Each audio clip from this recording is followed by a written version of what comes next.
I just want to give you a brief introduction to Dr. Coleman. I've been studying this for a long time and seeing what's happened to our country, and you know, it's kind of sad in this country that you have to come to a meeting on Saturday morning to get the truth. You can't turn on the television because you sure don't get the truth there. So we sure appreciate everybody coming out. But in order to do that, I ran across Dr. Coleman's work. And when you've studied this and looked for the truth, and it's a pleasure to find somebody like Dr. Coleman that'll bring you to a new level of what the real truth, who's really behind what's going on in this country. None of this is an accident. This is orchestrated. This has been planned and plotted and is moving right along. And if the only thing that you can do is be informed and learn what's going on, who's really behind it. And nobody does that better than Dr. Coleman. He's an author of 3 books. He has a table back here. I recommend that you look through his material. It'll bring you to a new level of information as to what's going on in the country as well as the world. And this is the only country left that stands between the country as we know it, or the world as we know it, and the New World Order, which will drastically change everybody's lives, as Dr. Coleman will tell you. But the big difference between Dr. Coleman and some of the other speakers is he's been in most of the places that we're talking about. He's been in Lebanon, Brazil, France, Italy, Spain, England, South Africa, and all over the U.S. And he did this, in his work. He has first-hand experience with most of the things that are going on here. He studied 5 years in the British Museum in London, also in the Cain Museum in Egypt, where he did research on the Black Plague. And, if you study his work or read his work on AIDS, I think it'll shock most of you. In his investigation, through the congressional records. And the congressional records is where most information is in this country. And he would feel very comfortable, in debating the Supreme Court justice on the Constitution at any time, because our Constitution is basically being walked all over at this time. But at this time, I'd like to bring on Dr. Coleman, and let's give a big hand to him, and we appreciate him.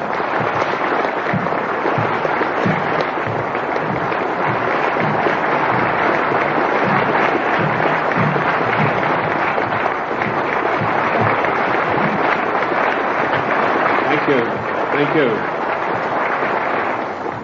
Ladies and gentlemen, thank you for that great welcome. It's indeed a great pleasure for me to be among you here this morning.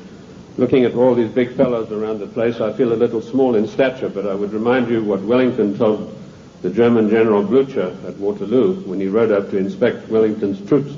He saw the Scotch and the Irish guards on the hillside. He rode through them and he turned to Wellington and said, "They're rather small, aren't they?"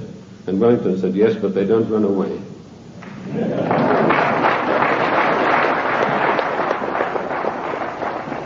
Ladies and gentlemen, I bring you a message of hope, not fear.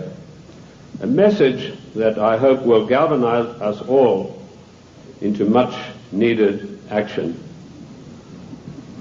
The problem is quite simple. Anarchy and chaos prevails in Washington, D.C. because the federal government has seized powers to which it is not entitled to and is passing masses of laws that are 100% unconstitutional. And when you get men setting themselves up as greater than the Constitution of the United States, you get anarchy and eventually tyranny. Now, I'm paranoid. I'm going to admit to you right up front. But let me tell you what the real meaning of the word paranoid is. It is a man or a person who has the ability to link events that seemingly are not connected. That is the true meaning of paranoia, or being paranoid. Of course, it's been used by our enemies the socialists, the Marxists, the liberals, the so-called progressives, to smear us. How many times haven't I heard it said of me, that fellow's paranoid? Yes, I'm glad to admit it, because I have the ability to connect events that are seemingly unconnected. And when you do that, you begin to arrive at the truth. It's taken me 25 years to come to the conclusions that I have come to. And I want to tell you that one of the biggest things I discovered in my work was the existence of a supranational committee composed of 300 men. I came across this quite by accident when I was serving in Africa, in Angola, and I was given a series of documents which were only supposed to be handed in to top-level people. They were what we call above the top level of classification of intelligence documents. And there I discovered that whilst I thought I was in Africa fighting against the invasion of the communists, I was in fact fighting to introduce socialist regimes in the black African countries, and that I was actually working for a committee called the Committee of 300, also known in intelligence circles as the Olympians. I'll stop right there, and I want to digress for a moment and tell you the word intelligence has been bandied around a great deal in the United States. I've seen people writing this and that and the other intelligence newsletter. They really have no experience whatsoever. In 1986, I wrote a work called Mind Control, Metaphysics, Extremely Low Frequency Radiation and Weather Modifications. And in that work, July the 8th, 1986, I said that the top-level intelligence organization in the United States was the National Reconnaissance Office, far bigger than the CIA and any of the other intelligence agencies. And by the way, we have about 10 different ones in the United States. And I even had the audacity to give the address of this organization. 3 weeks ago, Mr. Sam Donaldson, the gentleman who wears that beautiful toupee so effectively, he came on with a program in prime time, and he said, this is one of the biggest scoops that ABC has ever had. And he told about the National Reconnaissance Organization. The exact same thing that I published 8 years earlier. I tell you this to set the stage so that you'll understand I do have some experience and that I know that of which I speak. You know, the American people are somewhat like the Irish. I'm sure you've heard the story of the Irishman who got shipwrecked, and after many days he was washed up on an island, and as he staggered along the beach, some people came out of the trees waving spears, and he said to them, is there a government here? And they said, yes. He said, well, then I'm against it. Liberty is based on individual freedom. We are individual people. We are not the mass, so disdainfully referred to by Karl Marx and the socialist writers. We objected to a tax of a penny a pound on tea when King George of the Venetian Party of the North, now that's probably the first time you've heard that expression. It took me 5 years of digging in the British Museum in London, which I consider to be the finest repository of knowledge in the world, to come up with that name. That was what the party of King George was called, and we'll come to the reason for that. But our colonists said, we're not going to pay this penny a pound on tea. Today, we are being driven on our knees by a tyrannical government which is imposing all sorts of taxes upon us, and worse than that, trammeling on and tramping on the Constitution of the United States of America, which is the second greatest document in the world next to the Bible. And if we could rebel against the mighty powers of King George III, the most potent force in the world at that time. Then, ladies and gentlemen, it is time that we rebelled against a federal government that is trammeling the Constitution underfoot every day of the week.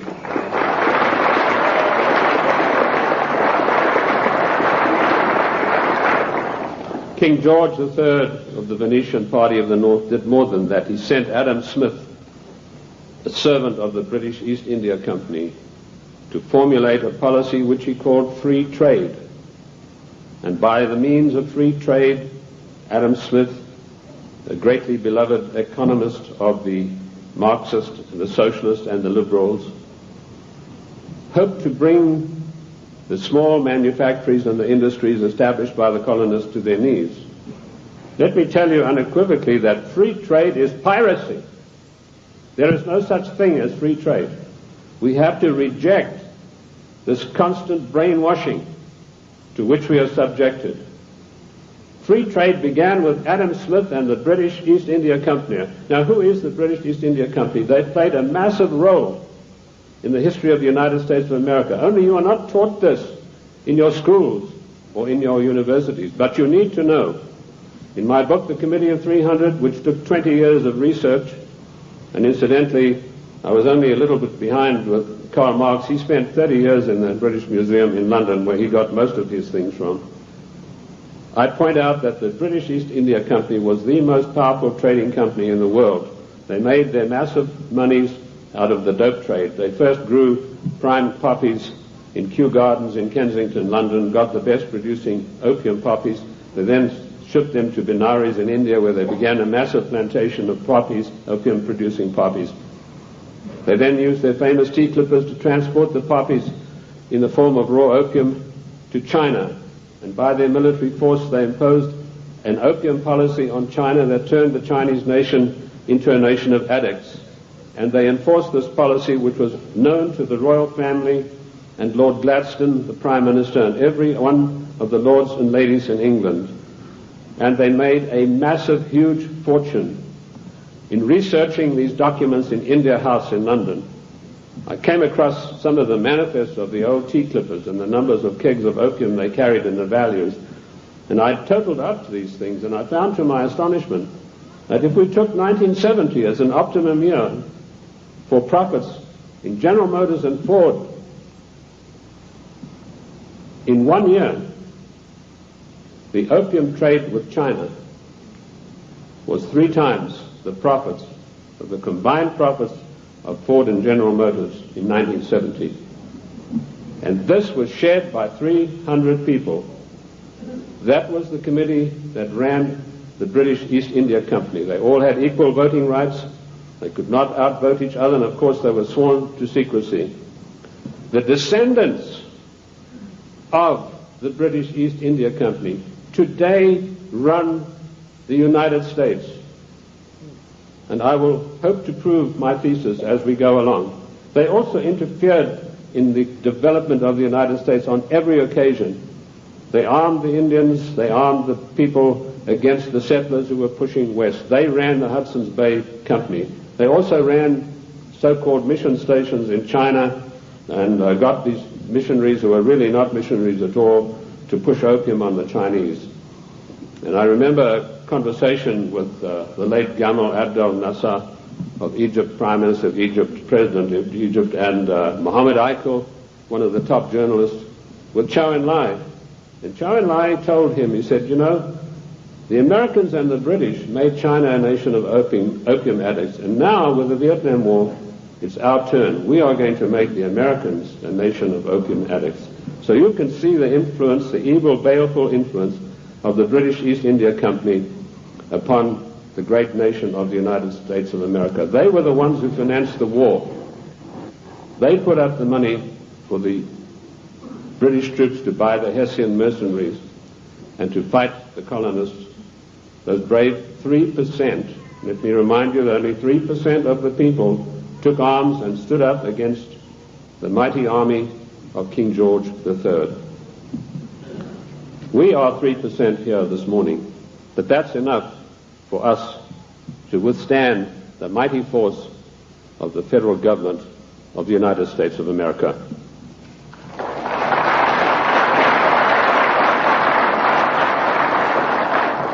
These 300 men in the Committee of 300 still run the world today with an iron fist. Their wealth is untold, cannot be measured. I know I looked at some of the records that I could find in Italy, in Rome. I've done most of my work on location, and this has always been invaluable to me. And I came across the families in Italy who were called the Fondi, meaning the people who had all the money. They were all members of the Committee of 300, the Lucatis, the Recanatis, the Volpi du Miseratis. These people are so wealthy that they would make David Rockefeller look like a piker. That is how rich they are. And this is the committee that runs the world. Now, in my book, The Committee of 300, I name every one of them. This is not a book that talks about they. It gives you specifics. And I must say I do the same thing in my new book, Socialism, The Road to Slavery, which was 10 years in researching. On July the 4th, 1789, George Washington told the Congress, it is necessary for us to impose tariffs to protect the manufactories of our colonies. That was the first trade barrier. Now, let us dispose for once and for all with the words that have been implanted on our minds, like isolationist, and you are for restricted trade, and you are against global trade. The United States of America did not grow great on global trade. The United States of America grew great on the hard labor of the people who lived in those days and the wise protection barriers put up by President George Washington, because immediately after the war they tried, the British, to try to down the United States through so-called free trade, which is nothing but piracy.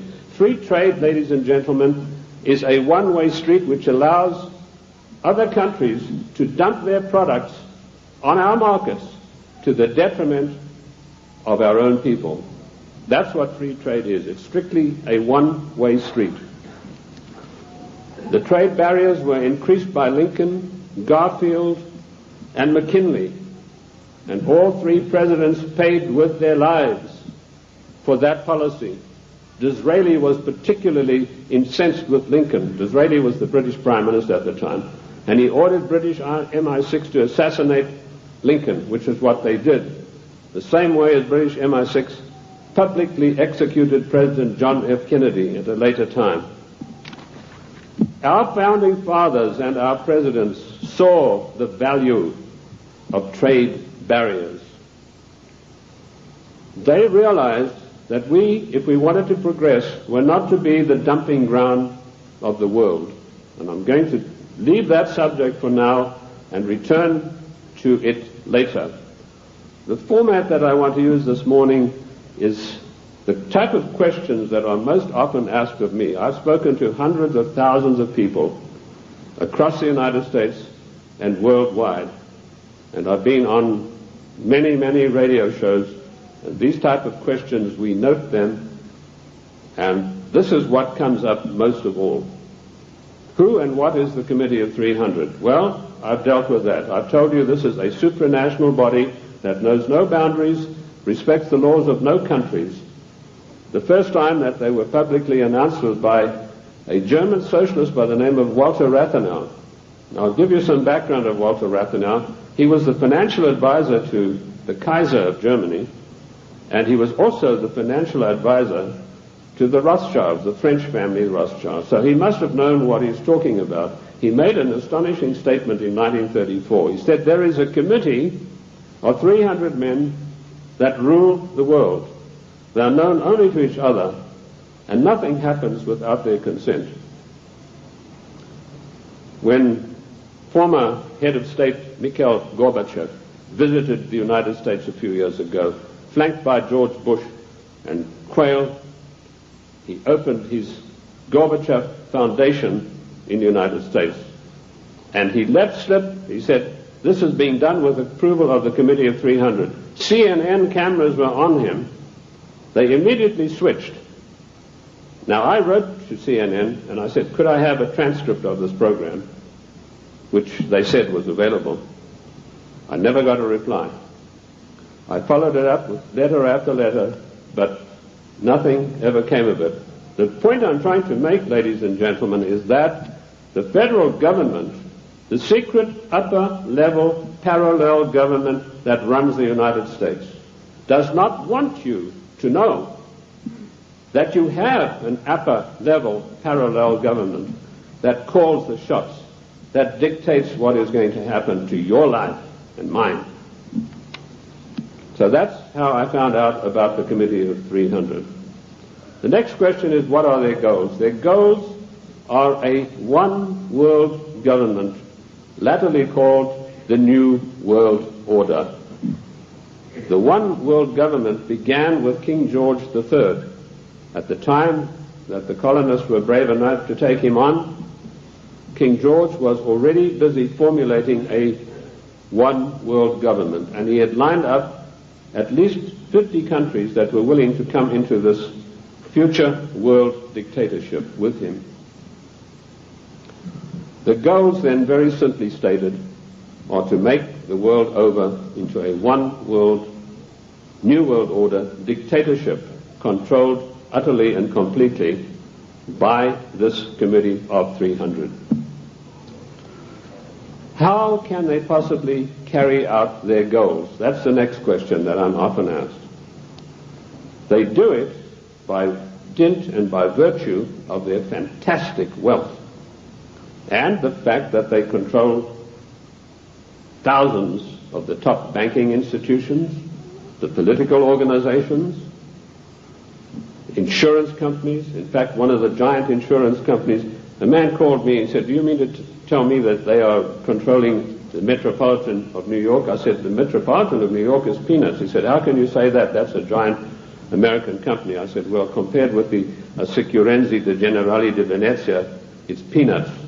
That's the biggest insurance company in the world. They control in that organization everything that happens in the world in the insurance field comes out of Venice. That's why Venice is so important, because in Venice we have the black nobility. Now that has nothing to do with the color of the skin of the people, and I'm going to come back to them as we go along. So the goals are a one-world dictatorship of the most brutal kind, and how they carry it out is they have these interface banks, insurance companies, mining conglomerates, every conceivable control in politics, including the Democrat Party of the United States, which is, of course, since 1980 behind closed doors at a secret caucus in Washington, D.C. The Democrat hierarchy took on the goals of the old Socialist Party USA, i.e. based upon the Communist Manifesto of 1848. If you have a copy of my book, and I'm not pushing it, but in my book, The Committee of 300, I list every one of their huge, gigantic corporations, how they interface. And this, ladies and gentlemen, is an eye-opener, because it gets right down to the nitty-gritty of your everyday life in the cities and towns across the United States. So they carry out their goals through existing organizations. And also, of course, they have built up some special organizations of their own. When I first started writing in America, when I came here in 1969, I revealed the existence of an organization called the Royal Institute for International Affairs, which is located at Chatham House in 10 St. James Square in London. I also revealed the existence of the Club of Rome, the Cini Foundation, the Mont Pelerin Society, the Order of St. John, which was known but not known. And I listed all of these secret societies that run the world as executive arms of the Committee of 300. So it controls the world through all of these. The Royal Institute for International Affairs is the executive arm of this committee, which gives instructions to the United States government to this very day. The chain of command is as follows. Every Secretary of State that has been appointed since 1919 is appointed by the Royal Institute for International Affairs. That may come as a shock for you. You think you vote and you put a conservative in the White House, and then he appoints supposedly or allegedly conservative people to carry out the policies that you wanted him to implement. Surprise, surprise. I ask you to find me a conservative Secretary of State since 1919. And if you search diligently and apply the correct rules, you will come out blank. Every one of the Secretaries of State was chosen in London by the Secretary of State, as was Wilson, the President Wilson, as was Roosevelt, as was James Earl Carter.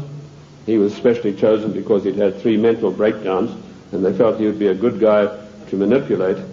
Oh, I'm talking facts. I'll tell you the story of that. In my World in Review news magazine, I wrote that, James, I'm digressing a bit here, but it's necessary to do that now and then. It's not a sign of a bad speaker, although I don't put any laurels around my own neck. But James Earl Carter was not a known entity in the American scene. I first heard of him through my intelligence contacts, particularly my French sources, who were one of the best in the world after MI6, and he told me, your next president is going to be a peanut farmer from Georgia. And I said, how come? He said, right now they're meeting at the Dorchester Hotel in London. And if you get your fanny over there, he said, you'll find that there's a lot of goings on you might like to look at. And lo and behold, that's what was happening. The Royal Institute for International Affairs had ordered David Rockefeller to find a candidate who was totally weak, preferably a little mentally weak. And they put one of the greatest brainwashing specialists in the world, trained by the Tavistock Institute for Human Relations, Dr. Peter Bourne, on the job. And he said, it's funny you should say that. One of my patients is a guy from Georgia, James Earl Carter, and this guy can't take rejection, and he's been to me 3 times for a nervous breakdown. So they hiked Carter over to London and feted him at the Dorchester Hotel, which is a very ritzy place. And they feted him and wined and dined him, and the next thing we saw, Time, Newsweek, every newspaper in the country, James Earl Carter. Now we, in our little magazine, World in Review, we told those of our subscribers, this man is your next president. We also did exactly the same thing with William Jefferson Clinton, because we had the story of the Club of Rome. We knew who Agnelli was. We knew that Agnelli had had a huge love affair with Mrs. Pamela Harriman, and that Mrs. Pamela Harriman was the doyen of the Democrat Party, and Mrs. Harriman had been given the task of finding the next president of the United States, a socialist. And she picked up Clinton and said, you're our boy. But there's one snag. Clinton went up there brushing his forelock back and said, well, you know, there's one problem. My wife's left me. So Mrs. Harriman was dumbfounded. She said, well, you better give it back in a hurry. And he said, no, she doesn't want to come back to me because of my tryst with other women. That's how he put it. My philanderings would have been a better word, but he said tryst with other women. So Mrs. Harriman sent for Mrs. Clinton, and she duly came to New York, and she sat her down and said, look, if you want to be the first lady of America with all the attendant prestige and power, you better forget about your husband's philanderings and get right back to him. And that is precisely what happened. And when I heard that had happened, I knew this guy was the next president. And we wrote that in our news magazine. And sure enough, a year later, here came marching into the scene William Jefferson Clinton. So the RIA, the Royal Institute for International Affairs, does control everything that happens in the United States. They give their orders to the Morgan Guarantee and Trust Bank on Wall Street. And the chief executive officer of that organization is Dennis Weatherstone. And he duly relays the orders over to the Secretary of State, whoever that happens to be. And he then relays the orders to the President. There was one exception to this, and that was during the illegal, 100% unconstitutional Gulf War. Now, I'm going to use a word, and I apologize to the ladies for this, but I need to tell you this graphically to illustrate the power that the Royal Institute for International Affairs exercises over the affairs of the United States of America. when George Bush was hesitating and didn't know whether he should get into the Gulf or not, the Prime Minister of Britain, Mrs. Margaret Thatcher, came over to the Committee of 300's headquarters at the Aspen Institute, Colorado, and this is the phone call that she had with George Bush. She said, "George, this is Margaret. Apologies to you, ladies president. Get your ass up here. I've got some orders for you about the Gulf War." And Bush went scurrying up there like a little messenger boy.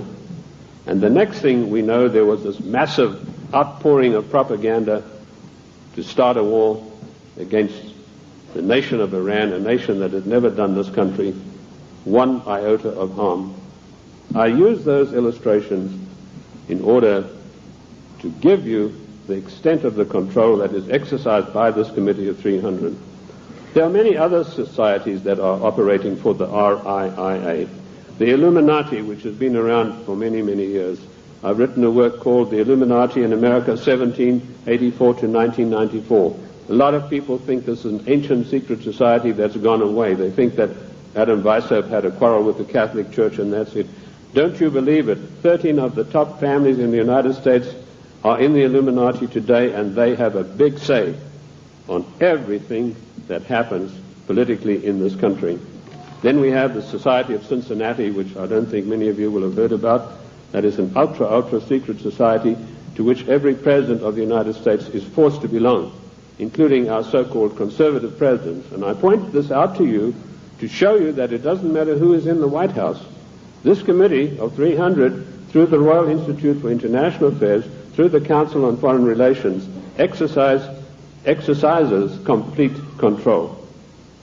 But their strongest arm is called the Club of Rome. Now, when I first heard of the Club of Rome in 1969, I immediately began my investigation. And as Ken told you, all of my investigations have been done on location. Every one of them. The Club of Rome is one of the most insidious, baneful organizations in existence today, which has done intolerable, immeasurable harm to the United States of America.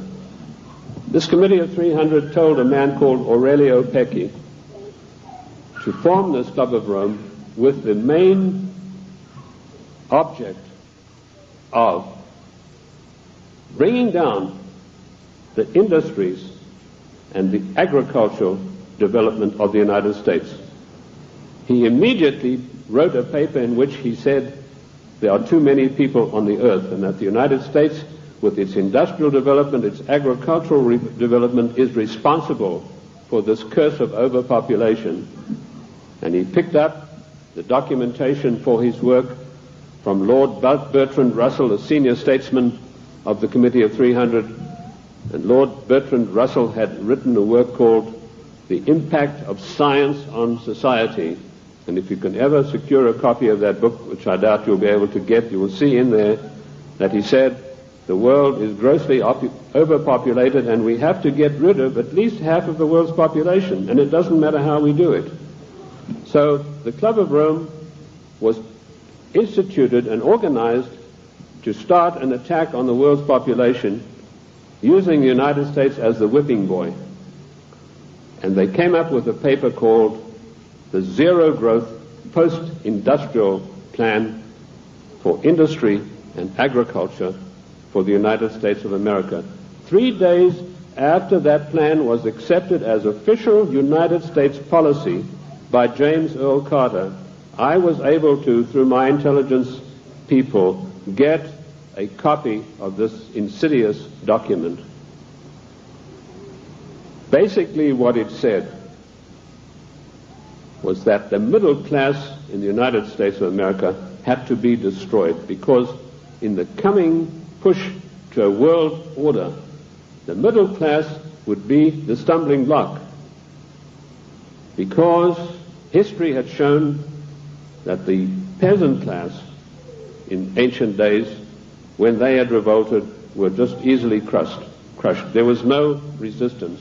But now had grown a new super class of people in the United States called the middle class, who had long-term employment, who had job security, who were well paid, who could afford to buy the products that were made by the United States and didn't need to buy products from China or anywhere else. And the Club of Rome post-industrial zero-growth paper said this has got to stop. We have to bring down the middle class of the United States. And the way that we will do this, the way that we will accomplish this task, is by crushing their industries. In 1980, based on this report, I wrote a small work, a booklet, called The Death of the United States Steel Industry. And in that I told of a French aristocrat by the name of Etienne Davignon, and I'm sure there's not a single steel worker in America out of a job who's ever heard of this man's name. But they put this aristocrat onto the job of destroying first the steel industry.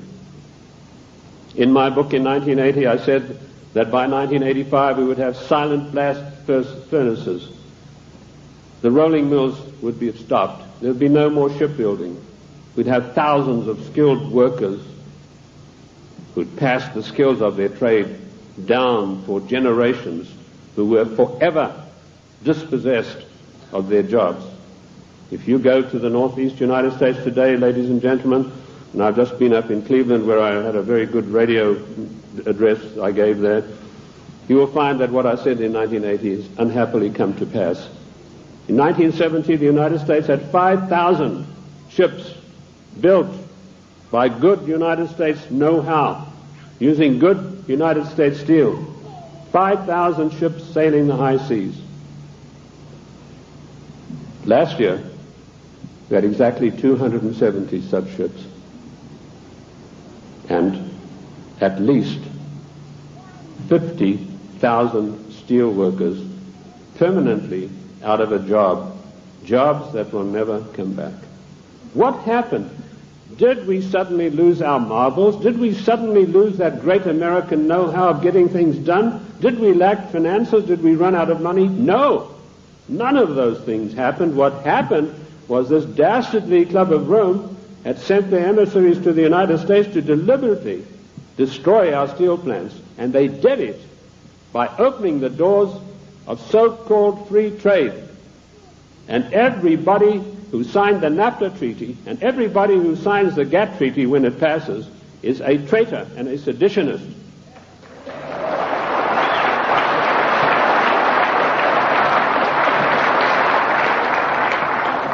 Our mighty steel industry is destroyed. Our shipyards are silent. Our skilled workers are permanently without a job. And if you don't believe me, get the report of the Club of Rome. You know, when I came out in 1969 with my report on the Club of Rome, nobody had ever heard of it. And people, when they got it, said, "Oh, this guy's paranoid. There's no such organization. It's probably something to do with the Catholic Church."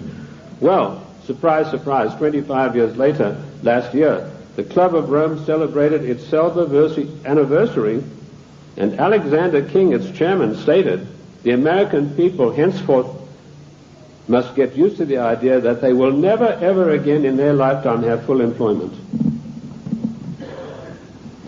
What a scandalous thing that our government is fully cooperating with this organization built up by the Royal Institute for International Affairs to destroy the middle class of the United States and to add to the policies of global genocide. And that brings me to the next question. What is the Global 2000?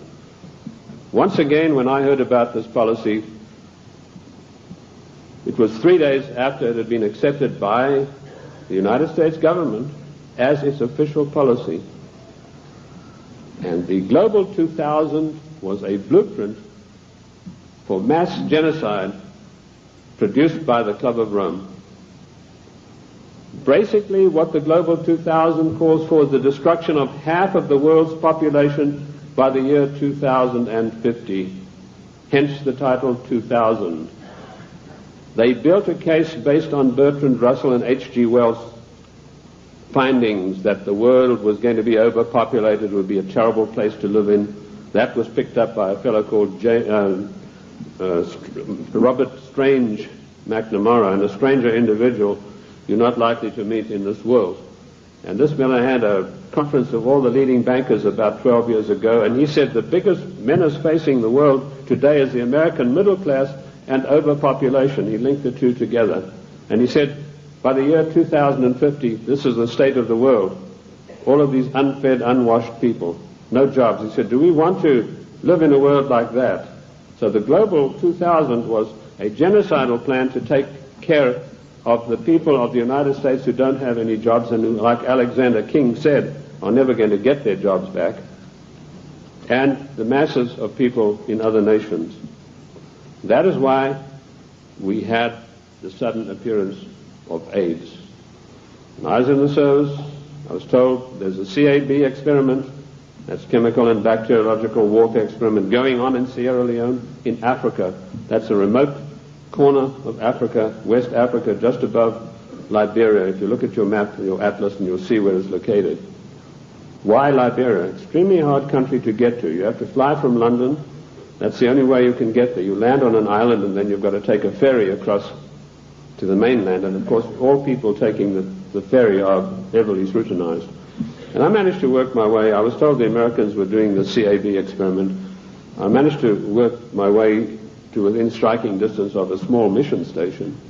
And what I discovered was that these blacks were coming in from the bush to this mission station with broken arms or an ulcer on the leg or something like that. And they were ostensibly being treated there, but they were dead by the evening. What was actually going on was that a laboratory had been set up using Lassa fever virus. Now at that time, Lassa fever was one of 4 viruses that could jump the human-animal barrier. And it was a deadly virus. They were trying to create a virus that could be mass-produced and it could be sent out through the World Health Organization to get rid of millions of people in the world.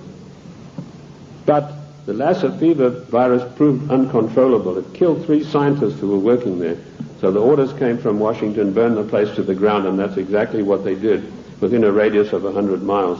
They bottled up some of these viruses they'd been experimenting with and took them back to the Centers for Disease Control in Atlanta. There they began again, but again they escaped and killed 3 more scientists. So they incinerated the whole laboratory, sealed it off and incinerated. The same experiments are now going on in Harvard University right now. But they're not using the Lassa fever virus. That has proved to be too tough for them to handle. Instead, the United States government gave millions of dollars to the United States military chemical and bacteriological warfare establishment at Fort Detrick, and they began experimenting with the AIDS virus. I knew about the AIDS 3 years before the word ever came out in the world, in the United States particularly, because of my field work in Sierra Leone. The British government used their Porton-Down CAB facility. It's easier to get into the Bank of England vaults than to get into Porton-Down. All the deadliest viruses in the world are being crafted there, in pursuance of the goal, the Global 2000, to decimate the world. Shortly after this experiment had finished at Fort Detrick, the World Health Organization started a massive vaccination campaign. They said, for once and for all, we're going to wipe out the scourge of smallpox. They chose Africa and Brazil, launched a massive vaccination campaign. Immediately, AIDS began to appear. Thousands and thousands of people began dying of the strange new virus, which the World Health Organization then said had come from the bite of a green monkey. They forgot to tell you the green monkey's been there for centuries, and he'd been biting people, if he ever did, for centuries, but no disease of that nature had ever occurred.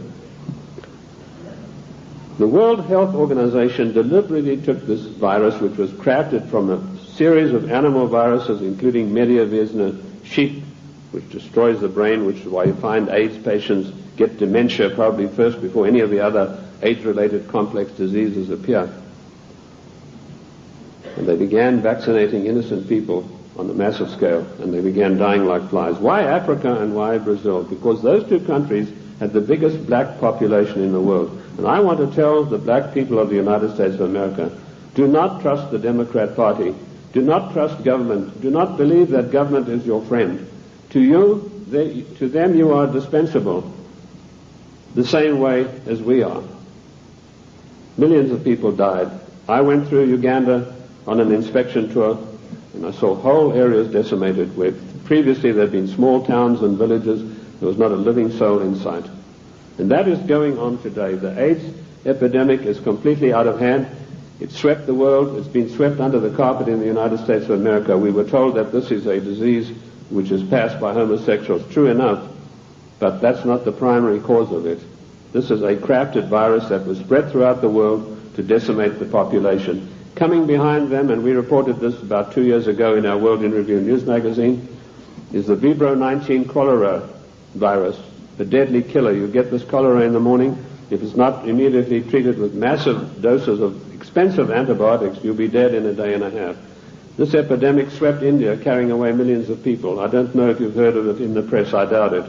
Behind that is a deadly strain of malaria, and some of our forces in Somalia contracted this disease. A strain of malaria which acts almost like the HIV virus. It attacks the human immune system. And behind that, the Black Plague. Now, you've had some experience with Black Plague recently. Experiments were conducted in this area and in California with the Black Plague, distributing them, these plague viruses, to definitive areas by means of enfolded scalar waves using extremely low frequency radiation, which was a warfare technique developed in 1934 by the great Soviet virologist V.A. Gertchev. This is not Buck Rogers stuff, ladies and gentlemen. This is today's deadly truth. So some of the Indian reservations were targeted, and all of a sudden they began dying of Black Plague. And then we were told, well, the harvest mouse droppings are responsible. Well, the harvest mouse has been doing his droppings for centuries, but none of them got the Black Plague before that. But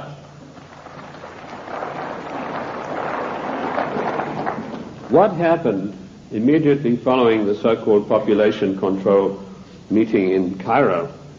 There was a sudden and violent outbreak of Black Plague in India. And it is still going on, and it is not under control.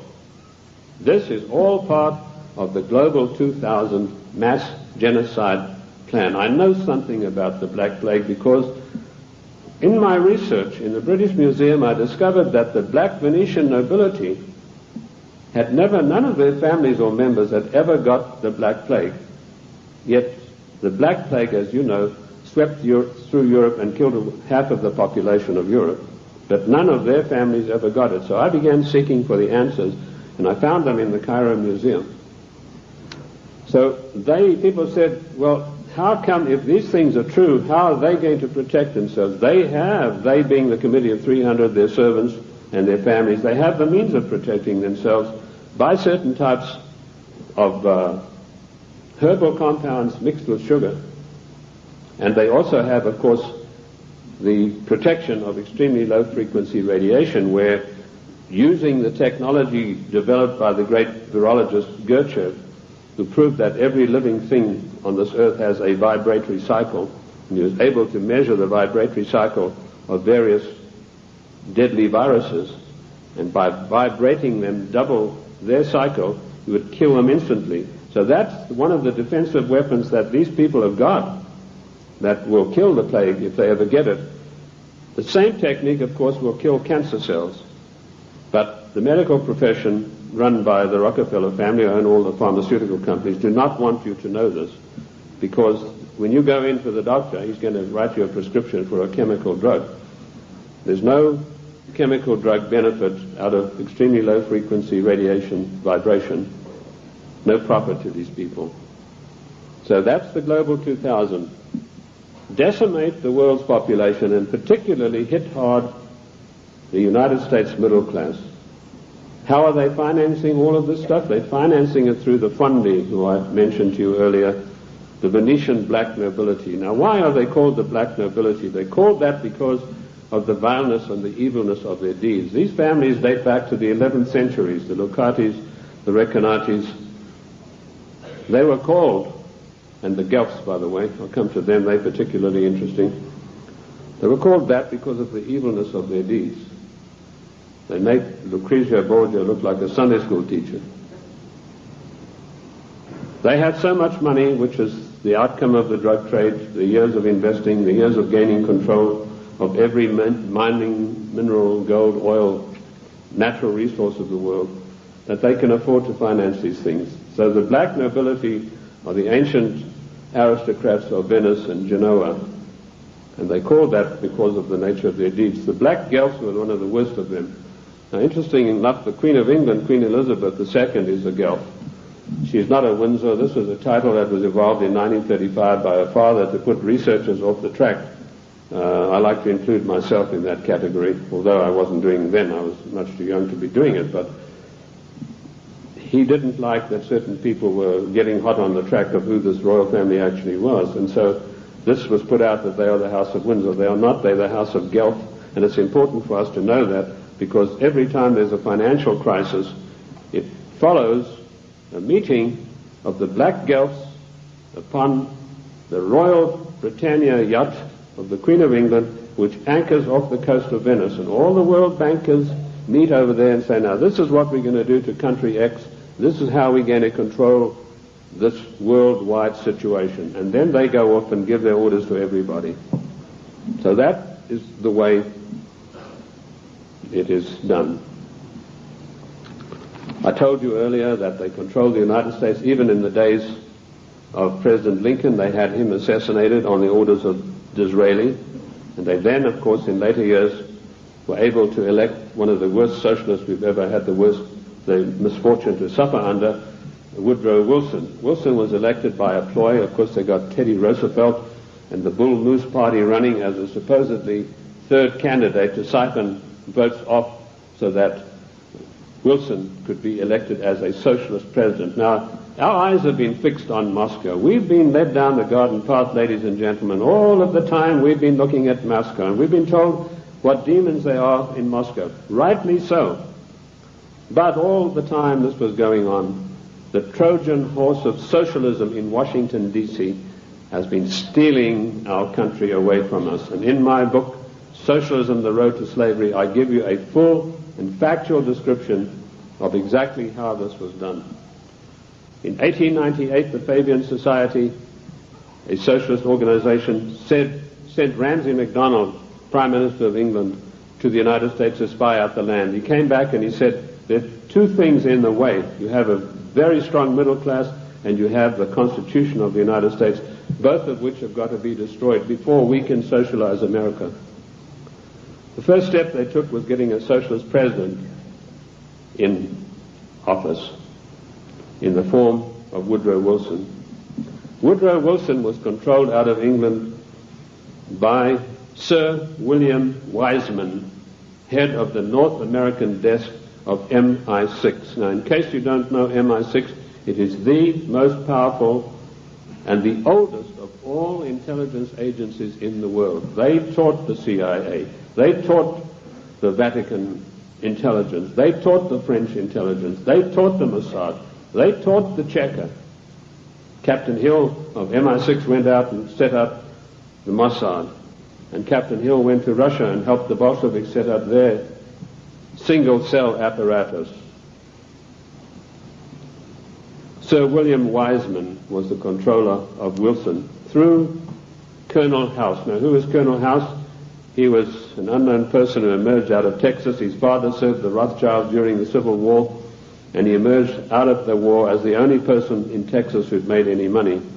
And House was sent to Washington in order to control the first socialist president, and he took his orders from Wiseman, and House lived but a few blocks away from Wilson, and above him, Wiseman had an apartment. And that type of control is not gone. It is still here to this very day, right now, as I speak to you. Other questions? Give us some examples of what you're talking. How do we know that what you're saying is true? I'll refer you to the great soldier son of the United States of America, General Douglas MacArthur, a great patriot, a great warrior, a great Christian. When Douglas MacArthur was in Korea, he and General Stratemeyer of the Air Force devised a plan that would have put China out of action for the next 50 years. He submitted this plan to Washington, and arch socialist, one of the most vilest creatures who ever walked this earth, by the name of Dean Rusk, immediately summoned the President of the United States to a meeting in Blair House.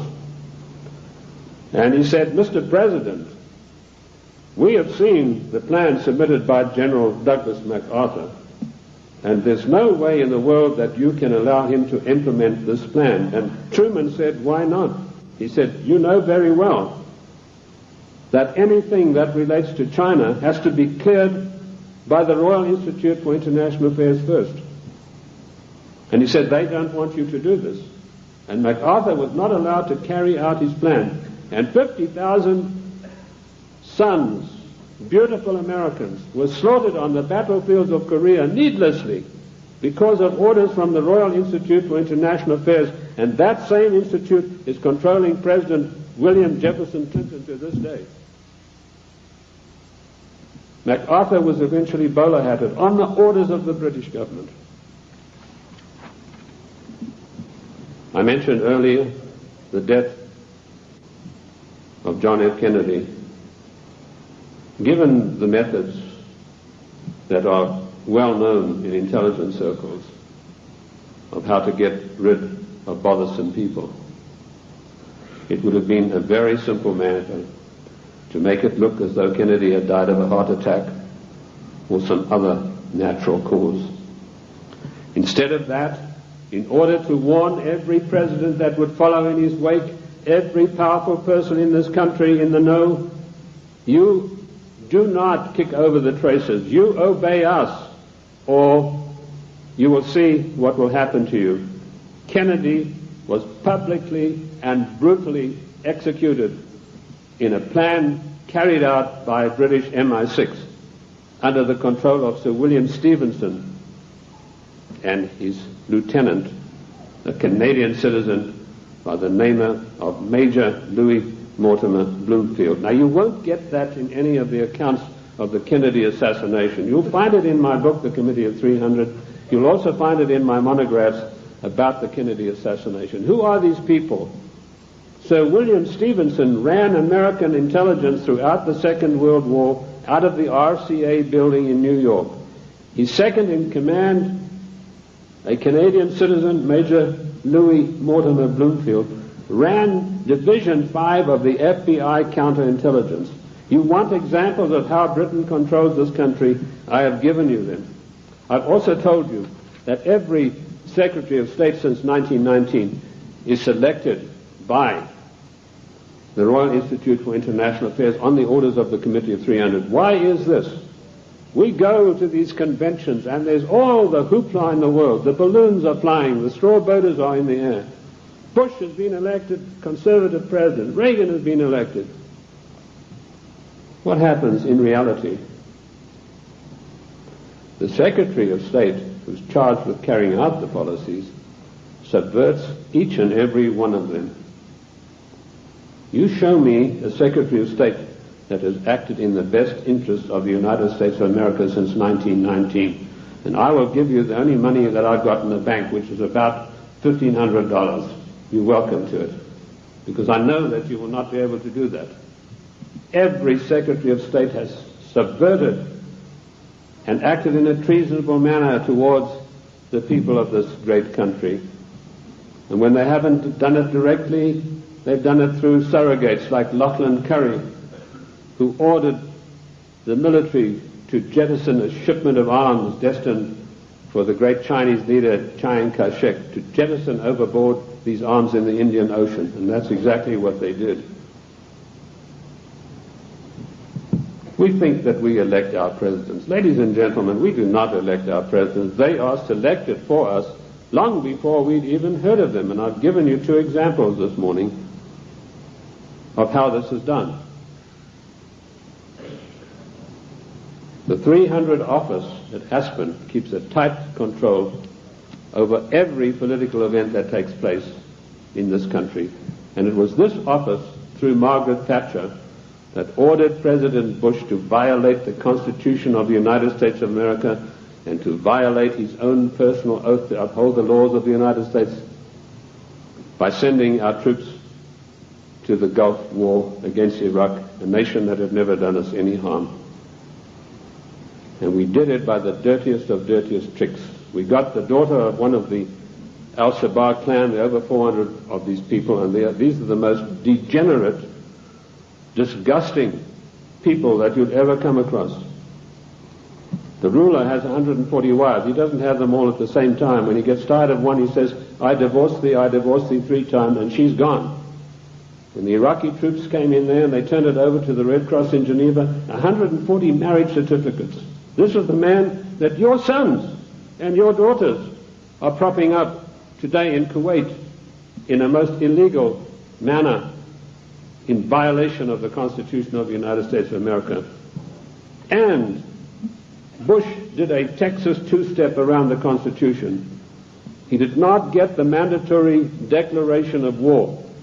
I'm not a lawyer, but I've studied the annals of Congress, the congressional globes, and the congressional records for 25 years. And in those pages will be found more wisdom, more in-depth information about the Constitution than you'll ever get from any law school. Anyway, most of the law schools have professors far to the left of Marx, and they don't know anything much about the Constitution. I talked to a few people, one lawyer in Congress, I said, what do you know about the Constitution? Well, I got one semester of law when I was at law school, and in that was something about the Constitution. Our Constitution is not even taught in the United States school system. Isn't that an utter shame and a resounding disgrace? Bush said the troops...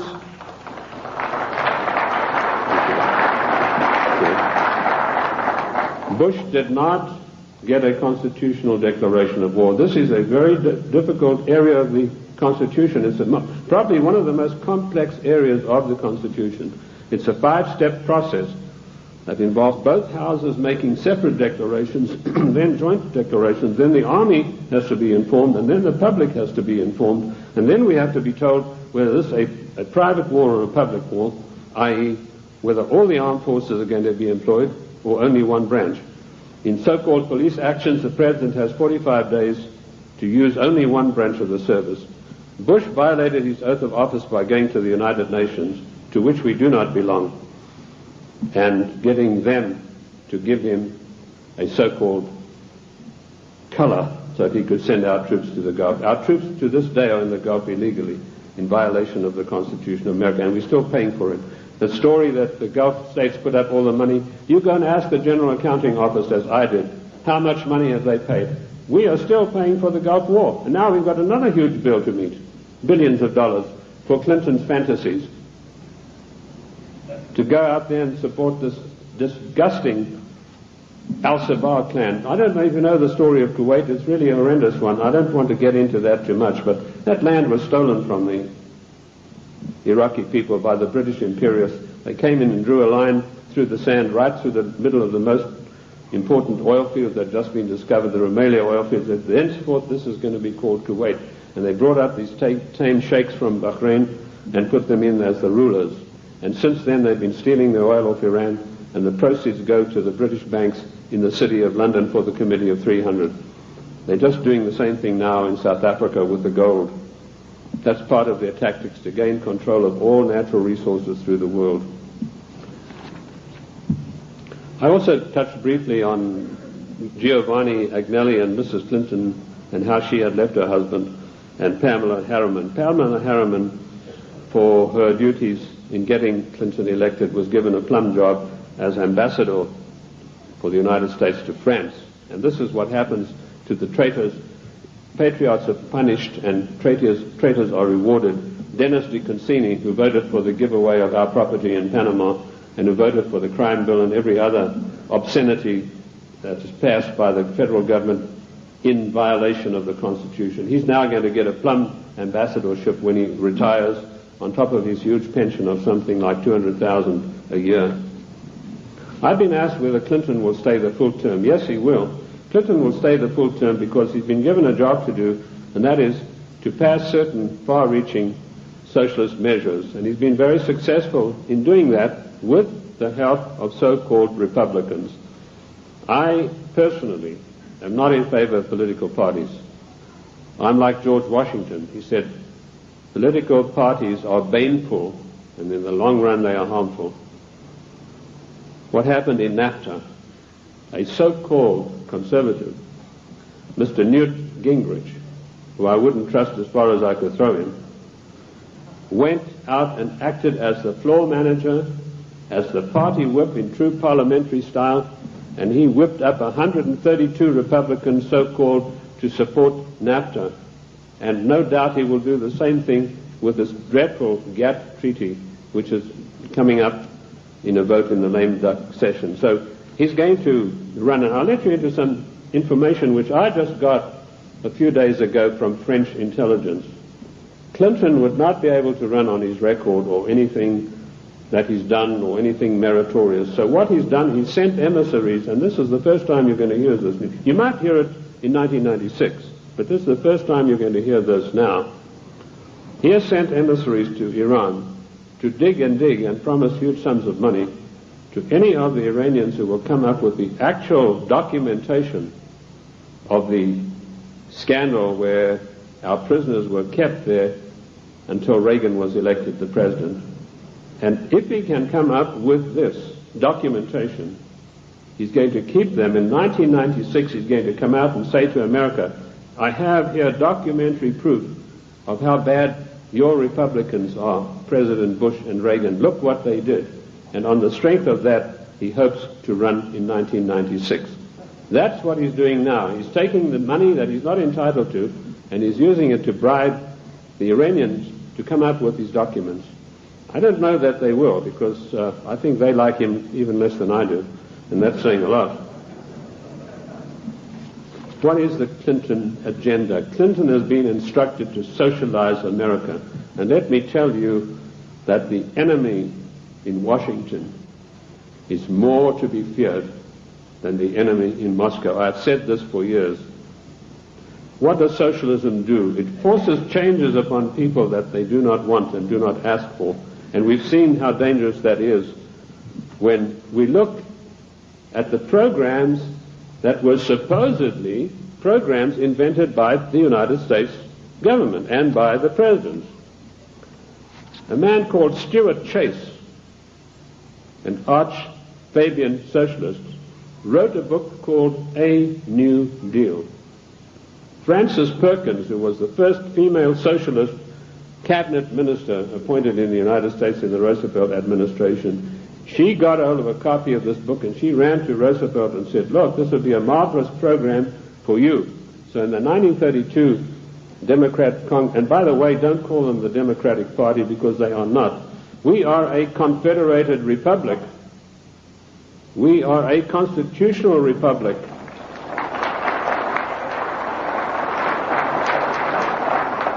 In a confederated constitutional republic, you cannot have a Democratic Party. You can have a Democrat Party, and that's what we should start calling them. But she ran up, and Roosevelt was so enamored with this deal that in 1932 they hastily changed their platform, and he came out and announced his New Deal, which is a verbatim, word-for-word program taken from Stuart Chase's book, Socialism, A New Deal. Then when Kennedy came along, he adopted a wonderful new program called The New Frontier. That just happened to be a book written by Henry Wallace, another Fabian socialist writer. Word for word, The New Frontier was co-opted as Kennedy's program. Then when Johnson came along, he came out and started talking about the Great Society. Now, what was the Great Society program? It was another Fabian socialist book written by another fellow called Graham Wallace, no relation to the first Wallace, names spelled differently. So here we have three presidents of the United States following an outright course of socializing the United States of America. And of course, every president, including Reagan and Bush, has continued along those lines. And what do we have? Our Social Security. That was called the Beveridge Plan. In 1942, when Britain had its back to the wall, was losing hands down to the German armies in France, they needed something to buck up the population. So Sir William Beveridge came along with this plan. He said, we're going to abolish poverty in Great Britain. and they started this beverage plan, which is the basis of our socialist social security plan. Note, I said socialist social security plan. That's how we got it. It was co-opted directly from the beverage plan, very eagerly embraced by Roosevelt. Socialism is a failure. Lenin was once asked, what is socialism? And he said, socialism, he said, no, he was, sorry, I got the story wrong. He was asked, what is communism? And he said, communism is socialism in a hurry. And we have creeping socialism in this country today, which has nowhere to go but to communism. In the New World Order, one world government. That is the direction that William Jefferson Clinton is pushing this country as hard as he can go. And GATT is an integral part of that. The socialist policies of England failed miserably. They got the great Professor Harold Lasky of the London School of Economics. I once was asked to give a talk there, and it was me against 600 hostile left-wing students. And I had a pretty torrid time of it to start with, but in the end I did get a very good hearing from them. But that same Professor Lasky was sent to the United States to see how the Constitution could be got around. And he said, there's one good way we have to do it. We have to break down this provision that says there's no transfer of powers between the three branches. And we have that happening every day. We have Clinton calling himself the Commander-in-Chief, which he's not. I sent a fax to Colonel Oliver North the other day, in which I explained in detail what the Constitution has to say about the Commander-in-Chief. I hope he was able to use it. He said that Clinton is not the Commander-in-Chief, but he was saying it for the wrong reasons, for personal reasons. The Constitution is perfectly clear on this. It says that the President shall not be the Commander-in-Chief until such times as called into actual service by the Congress. And in my studies I came across this proviso that could only happen after a careful 5-step declaration of war mandated by the Constitution. And that is the sum and substance of the President's war-making powers. Unfortunately for us, during the time of the Civil War, Lincoln got the Congress to give him the power of habeas corpus, which is a privilege, by the way, not a right. And he was able to do things that were monstrous, which would never have been done. Why Clinton is telling everybody he's the Commander-in-Chief, it's not out of ignorance, as I pointed out to Colonel North in my facts. It's a deliberate, carefully crafted plan to get the people of the United States used to the idea that he is actually the Commander-in-Chief. And I tell you, he is not. The Constitution says he is not, and I can give you chapter and verse. Because should there a time come when he wants to take some drastic kind of action, he can then get Congress controlled by the Democrats, even a lame duck Congress, to give him the power of suspension of habeas corpus, and can say, as Commander-in-Chief of the United States Armed Forces, I hereby order XYZ to happen. It is a deadly danger, and we are fast asleep. I tried to alert Colonel North to exactly what's going on about the so-called Commander-in-Chief, and I only hope that he will put it to good use, because I do not have the same forum that he does. Anyway, socialism is a total failure. When it began to sink in England, they sent John Maynard Keynes, or Keynes. He said Keynes was a better word because it rhymed with brains, and this is the man who did in the economy of every Western country. And he came to the United States, and by his charm and good looks, he was a tall, well-spoken English gentleman, immaculately suited, connoisseur of wines and cheeses. And it was said of him that there was not a single lady who could resist his amorous advances. He was able to charm Roosevelt into giving the British government $3 billion to prop up their socialist programs. That wasn't enough. They then sent Harold Lasky and John Maynard Keynes for a second handout. This time they got $7 billion. And when Roosevelt was asked about this, he said, let's forget all of those silly little dollar signs. And the same thing is happening today in the field of foreign endeavor. We find a president giving away billions of dollars in foreign aid, which he is not entitled to do. I have searched the congressional records, the congressional globes, the annals of Congress, to find out if there is an empowerment for the federal government, our Congress, to dish out billions of dollars every year like a Santa Claus to foreign nations. And I could not find it anywhere. And where the Constitution is silent on a provision, it means it is a prohibition of that provision. What I did find was that when President Monroe was trying to get us involved in Latin America, he tried to get some money sent down there. And the Congress stood on its hind legs and said, this is a matter that's out of your purview. This is a matter for the Congress, and we deny you foreign aid because it's not constitutional. And that is what set Monroe at variance with the Congress. If you know his history, he spent his entire life fighting the Congress over that issue. Nothing has changed. The Constitution of the United States is immutable. I violently disagree with Justice Ginsburg, who says the Constitution is flexible. The Constitution is not flexible. Our founding fathers meant it to be an immutable document that would stand the test of the ages of time and foil people like William Jefferson Clinton and Roosevelt and every other dictator that is going to follow, unless we stand up and take back our states' rights.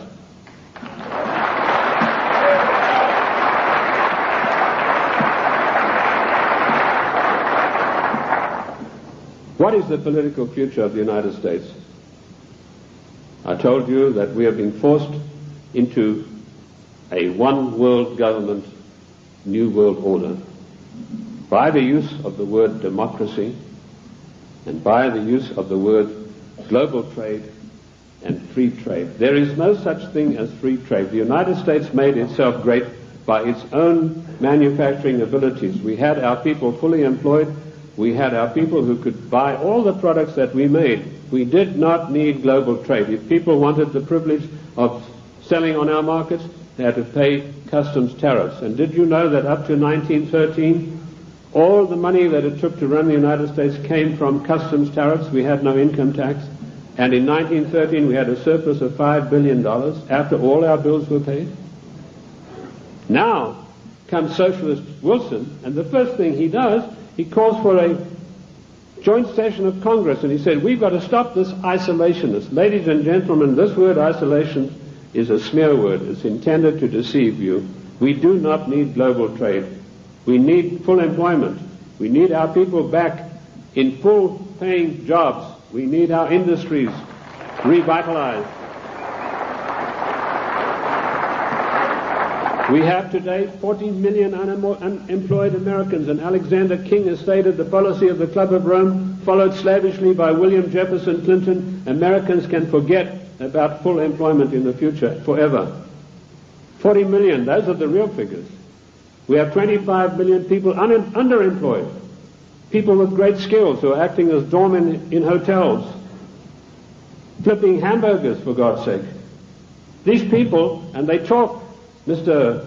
whatever his name is, Reich or whatever it is, he says, oh, the Clinton administration has created 2 million new jobs. Well, I don't like to pick on his size, but I think it's gone to his head, if you get the drift of my meaning.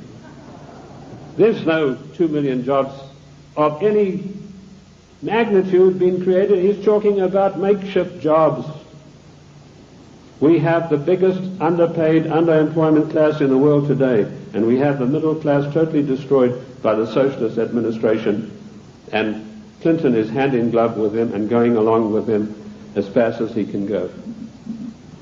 We have become the dumping ground for the world's products, and that has put our people out of jobs, reduced our standard of living, the object of the exercise being that one day we shall be no better than a third world country as far as our standard of living. Take the shoe industry. In 1950, only 4% of shoes sold in America were imported shoes. Every president that came along knocked down the tariffs against shoes, imported shoes. Today you have China, Taiwan, Malaysia. 84% of shoes sold in America come from those countries, which means a total unemployment in the shoe industry of this country of over 250,000 people. Isn't that a scandal and a disgrace? That we open our doors and allow these people who we subsidize with foreign aid to come back and dump their products and put our people out of work. In future, historians are going to say, this was the maddest nation on earth to allow this insidious war to be waged against them. And that's what it is, ladies and gentlemen. This is a war to the death for the United States of America. The only thing that is making it unrecognizable as a war, there are no big drums being beaten, there are no flags waving, but we are being insidiously destroyed in a trade war. And GATT is a coup de grace to kill off the American middle class for once and for all. And while in passing to GATT, did you know that one of the provisions, I've read the 26,000 pages of this GATT document, and I want to tell you, I don't believe a single one of our senators or our members of the House have read this document. One of the provisions that I found out is at birth, once GATT is in control, every child born in the United States will have to have an IRS number. Another thing that I found, the GATT financiers, and this is a massive bureaucracy, are going to come in and they are going to limit the type of dividends that you can earn on your investments from bonds. What happened? Immediately this news broke, the gnomes of the bond market took their money and they fled to Basel, Switzerland, and they put all their money in the Bank of International Settlements in gold, Swiss francs, and that's why you have the attack on the dollar going on today. This is a war to the death against the people of the United States. The Committee of 300 wants to reduce us through socialism into a nation no better than the third world countries. Look at this insidious GATT treaty. Do you know that the United States, the mighty United States, has one vote, the same as Kenya or Haiti? And we are going to pay 7/10 of the huge bill. And this organization is going to supplant the laws of this country. One of the provisions of the WTO is that their board will be able to go in and demand of individual states that they change their laws and take us to the courts if we don't do it. Where is the president who said he would uphold and protect the individual states and their rights to a republican form of government? This GATT treaty is one of the most insidious, unbelievable attacks on the United States that I've ever come across. Let me tell you that if the Russians were to drop a couple of nuclear bombs on Washington, and that might be such a bad thing, let me tell you that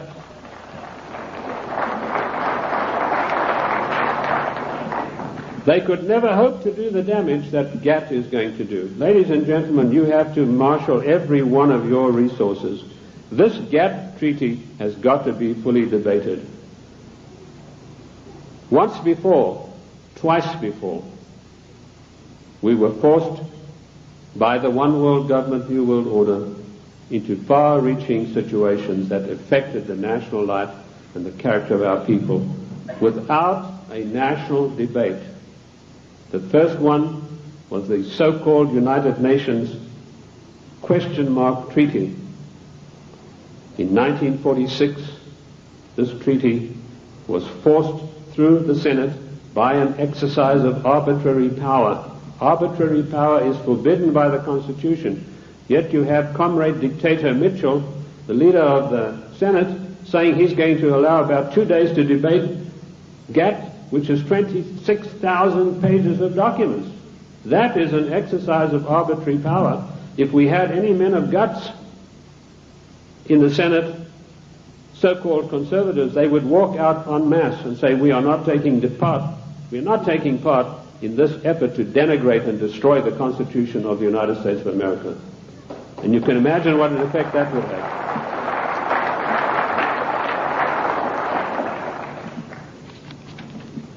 GATT will be allowed to be debated for 2 days, 26,000 pages, and some of the most insidious things that you've ever seen are in this document, and they all, every one of them, say GATT shall override all the laws of the United States. The President and our senators and our House members are supposed to uphold the law of the United States. If they sign GATT, they're guilty of sedition and treason. Period. That's it.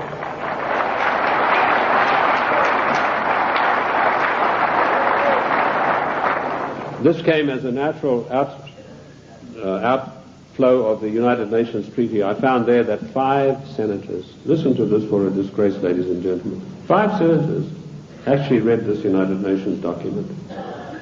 Again, it was 53,000 pages long. 5 senators, and they had 3 days to read this document, and it was then rammed down the people of the United States. I want to tell you that we do not belong to the United Nations. One of the greatest constitutional scholars it was ever my great pleasure to speak with was the late Senator Sam Ervin, who told me there's no way under the noonday sun that we could ever have joined in the United Nations. We did not join the United Nations, and we do not belong to it now. I've written a little work called Is the United States a Member of the United Nations? And you'll find in there I give you a chapter and verse constitutionally why we cannot be. 1965 we had another national calamity without a national debate. The Democrats reformed immigration. Now notice, every time some far-reaching thing happens, then the socialists come along with the reform. It's to reform health, which, by the way, Lenin said a national health plan is the arch of socialism. So now you know where Clinton got his national health program from. He took it straight out of the Communist Manifesto of 1848. They were not satisfied with immigration as it was. The bulk of the people came from those who were related to the Jeffersons, the George Washingtons, the Davy Crockett's. They were not satisfied with that. Without a national debate, without asking the people of this country by your leave, the Democrats in 1965 forced through an Immigration Reform Act that totally changed the face of the United States and will totally change us. And one of the architects of that was the same Dean Rusk, the swine who stopped MacArthur from bombing the Chinese back to the Stone Age, and, of course, Nicholas Katzenbach. I want to give you some statistics. Now, people have accused me, they said, you are a racist. First of all, the word racist is a very modern smear word. If you look in the dictionaries in 1919 onwards, it did not exist. What they really mean to say is you are a racialist, i.e. a person who's proud of your race. I'm not saying this against any group, any nationality. I want to show you how the socialists, without our permission, without a national agenda, without a national debate, will change the face of the United States. In 1984, the people from traditional immigration stock made up 74% of the total population. By the year 2080, less than 100 years from now, we will make up 39.5% of the population. And it goes on. The Hispanics were 9.4 in 1980, they'll be 15.4. The Asians, 2.4, will be 13.3 of the population. In other words, the traditional Americans of the Davy Crockett, George Washington, the people Monroe said would make a real contribution to America, will be in the distinct minority. And this is thanks to the Democrat Party, who in 1965, without by your leave of the people, changed the rules. And now they've got us blindsided by concentrating on illegal immigration. Illegal immigration is nothing. That's a small problem. The legal immigration that was authorized in 1965 without your permission, that's where the big problem lies. These statistics were provided to me by a man called Lee Bouvier, who was one of the leading advisors to a former INS official. And of course we know that abortion is another way in which the population is being diminished. I have challenged judges all across the country to show me in the United States Constitution, where is there provision for abortion? And I've yet to see. Oh, they say in the Fourth Amendment. Don't you believe it? The Fourth Amendment has nothing to do, it doesn't mention the word abortion. And where a word is not mentioned in the Constitution, it is a prohibition of that word. There's no such thing as free choice. This is a communist doctrine brought to this country by a woman called Madame Calonte. Madame Calonte you've probably never heard of, but she is the inventor, the author and the finisher of NOW and NARL and abortion. It's all in my book, Socialism, The Road to Slavery. Where do we stand now? I told you that we're in danger because the separation of powers mandated by the Constitution are being broken up every day. You now have the idiocy of Clinton having line item veto. That means if he doesn't like something, he can go and veto just that line that he doesn't like. That is breaking down the separation of powers forbidden by the Constitution. Also meddling in trade. The President has no right to be meddling in any treaty whatsoever. That is strictly for the House according to the Constitution of the United States. And I dealt with the Commander-in-Chief situation already. We need to understand the seriousness of the Commander-in-Chief. Lincoln said that if we allow this title, he said, we are then putting presidents where kings stood. And he said one of the most hated powers of kings was their ability to make war at any whim that came to their mind. And if we do not stop this Commander-in-Chief nonsense with Clinton, that's where we're going to find ourselves. We are already there with Haiti, and we are already there with our troops being sent to Kuwait.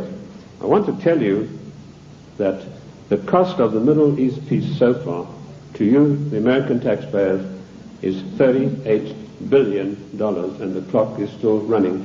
Jordan was given $4 billion to sign this treaty. The other nations have been guaranteed credits and all sorts of things that will bring up the total to $38 billion for this so-called peace accord in the Middle East to come about. Of course, it's doomed to failure, but that doesn't matter. In the meantime, it makes the President of the United States look good. We need to understand something. I told you today there's anarchy and chaos in Washington. That is because the United States government is a government of strictly limited empowerment. It cannot just willy-nilly go making bills. For a measure to be introduced into the House, it has to be in consonance with or in pursuance of something already in the Constitution. If it is not, it is unconstitutional. And I've looked at 3,000 bills passed in recent years, and every one of them are unconstitutional because they were new things that some lighter-than-air incendiary fairy-head liberal said, well, I'm going to introduce this into the Congress. I'm going to have this law passed, like Dinah Swinstein's 19 assault rifles banned. There's no thing in the Constitution that would allow her to do that.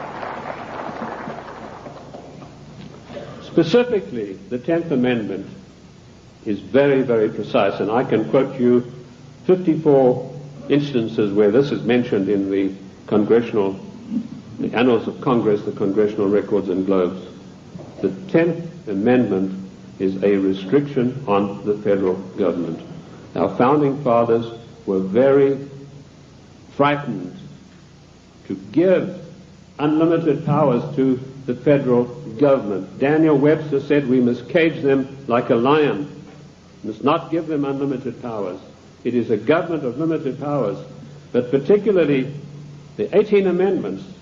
And just to make sure that the federal government would understand this, in the 18th Amendment, there's a little title that's very important. It says they can only do things that are necessary and proper. And I want to ask you, is rushing our troops off to Kuwait to protect the income of the decadent Al-Sabah family, whose money goes to the Royal Institute of International Affairs banks in London, is that necessary and proper for the United States to be doing? We don't get any benefit out of that. No. The 18th Amendment, necessary and proper. The 10th Amendment, the police powers of health, education, and police protection are entirely reserved for the states. And I can quote you 48 court cases from the Annals of Congress, from the statements made by the Founding Fathers.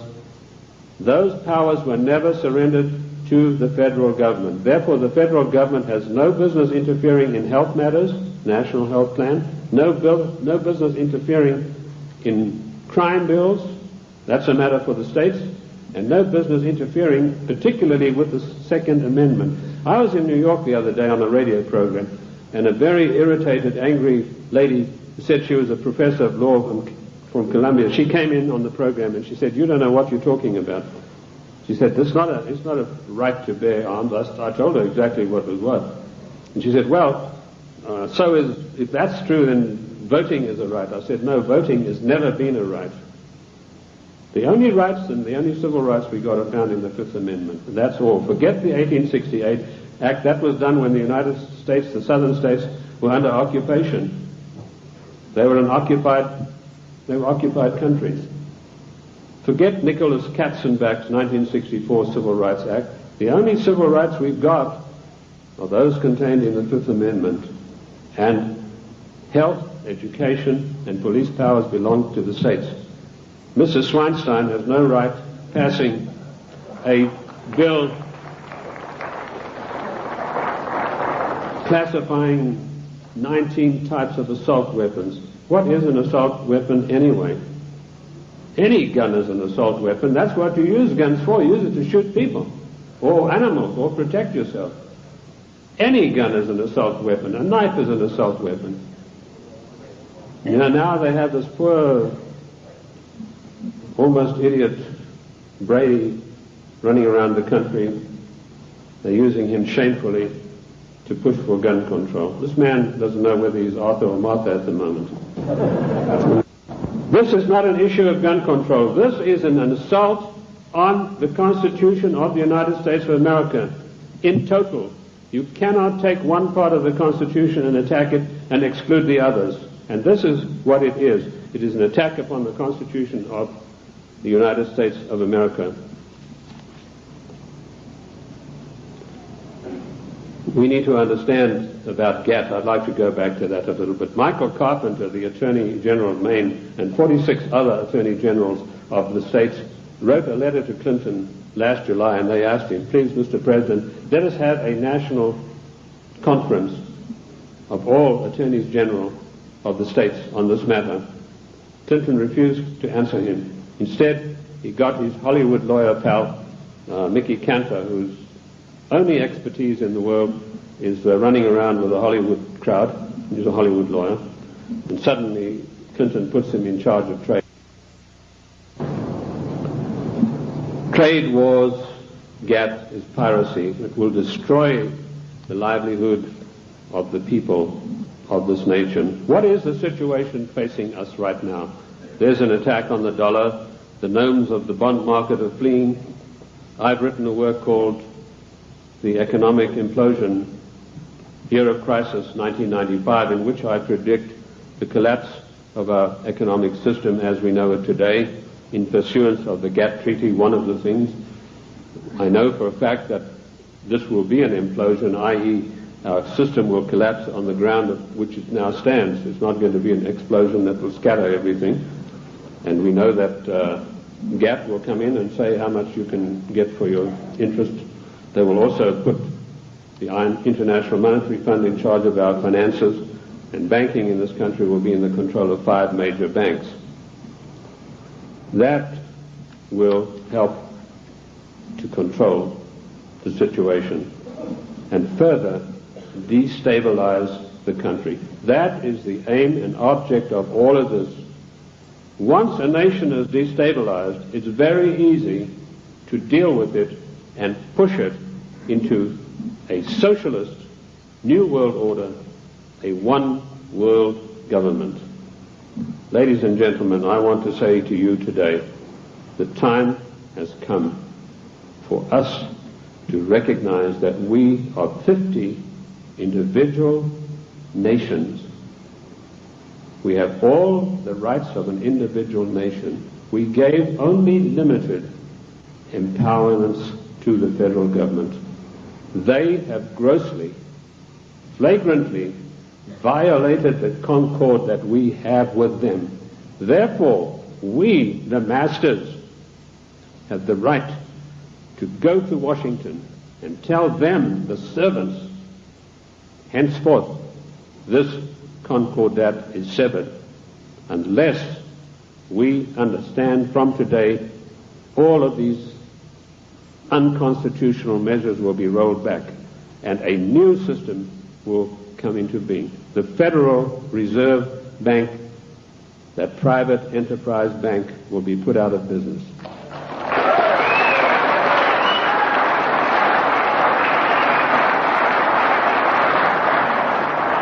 Ladies and gentlemen, this is not anarchy.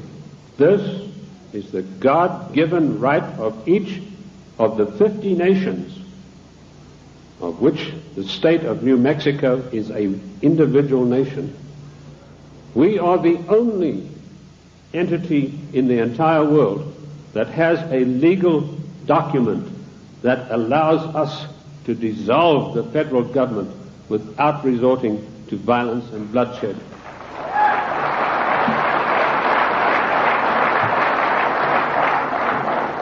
Ladies and gentlemen, I can tell you from my own experience that I have seen a rising tide in this country in the last 5 years. And I say to you today, in my closing remarks, let us catch the wave.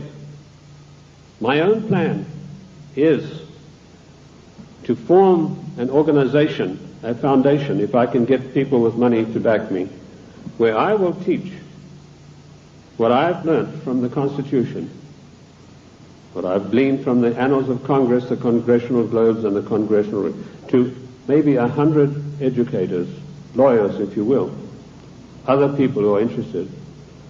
Teach them what I know, which is enough for them to confound the Chief Justice of the Supreme Court of the United States, not to mention those fairy heads we have in the House and Senate. They, in turn, will spread across the land, teaching others, and they in turn will teach others until we have a grassroots movement that is spread across this nation of people who really know, not just to recite the Constitution, but know all of the provisions, the ins and outs, the nuts and bolts, who, when somebody like Mitchell says, we're going to give 2 days for this gap treaty to be debated, 1 million people will demand and tell him that you, sir, are exercising arbitrary power and you shall not be allowed to do this, and quote the Constitution. We could do that with every one of these unconstitutional measures. It is the federal government that is creating anarchy, not we, the people. Thank you, ladies and gentlemen. Thank you. Thank you. Thank you. Thank you. Thank you. Thank you.